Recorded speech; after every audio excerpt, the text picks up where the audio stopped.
You're listening to The Manning Report with your host, James David Manning. The news behind the headlines.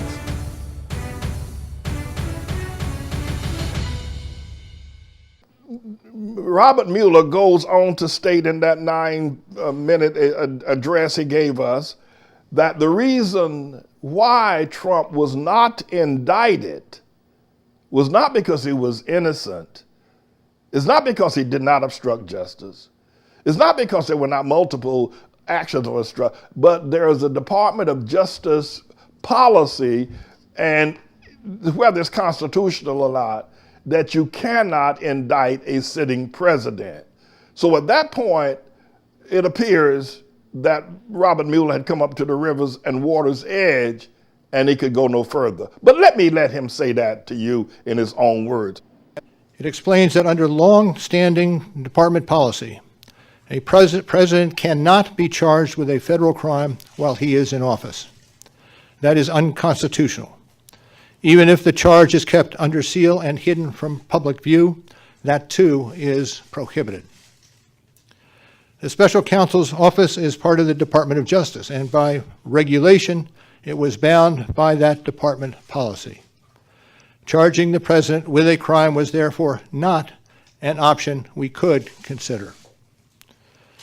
The department's written opinion explaining the policy makes several important points that further informed our handling of the obstruction investigation. Those points are summarized in our report, and I will describe two of them for you. First, the opinion explicitly permits the investigation of a sitting president because it is important to preserve evidence while memories are fresh and documents available. Among other things, that evidence could be used if there were co-conspirators who could be charged now. And second, the opinion says that the Constitution requires a process other than the criminal justice system to formally accuse a sitting president of wrongdoing. And beyond department policy, we were guided by principles of fairness. It would be unfair to potentially accuse somebody of a crime when there can be no court resolution of the actual charge. So that was Justice Department policy.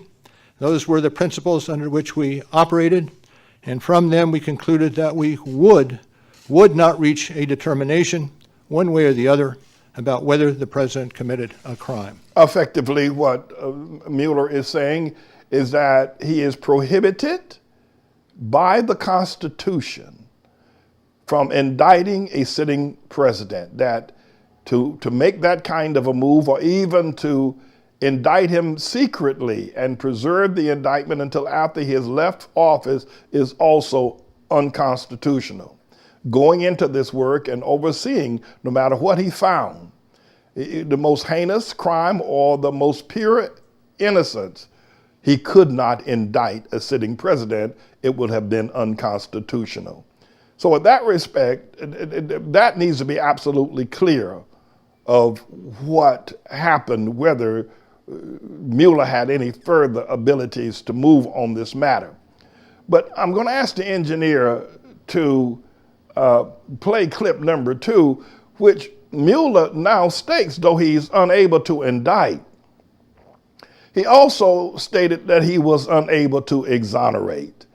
And if there had been clear evidence that Trump had not obstructed justice, then he would have clearly said so.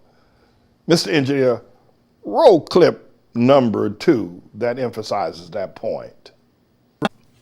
And as set forth in the report, after that investigation, if we had confidence that the president clearly did not commit a crime, we would have said so.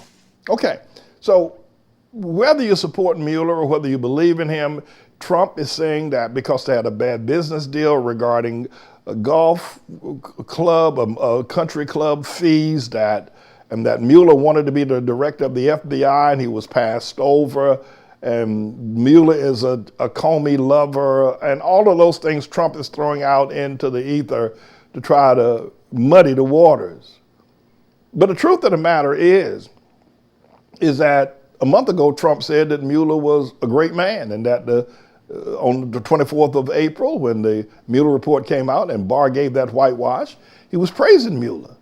Now the tables have turned, if you will, and Trump's his ire against Mueller is probably unprecedented now because of such statements. But it's clear that Mueller says two things. One, he couldn't indict, and the other, he could not exonerate, because there was clear evidence that there was obstruction of justice. This is a bit of a news blog we do, looking at spiritual wickedness in high places for the most part, making some observations about it and giving people a biblical foundation to the way of interpreting, rather than have Sean Hannity or Laura Ingraham or Janine Pirro or Anderson Cooper or Rachel Maddow or Don Lemon, Rush Limbaugh interpret what's going on in the world. You come to me and I'll tell you based on what the Word of God says. They'll just give you their worldly, sinful view. But the Manning Report will tell you what God has said, whether to say yea or nay, whether to go or to stay. You'll be led by the word of Almighty God. Come to the Manning Report on a daily basis to interpret the spiritual wickedness in high places, because there's plenty of it that's going on. And so I'm the Lord's servant, James David Righteous Rebel Manning, and I'm here to serve you with news and information.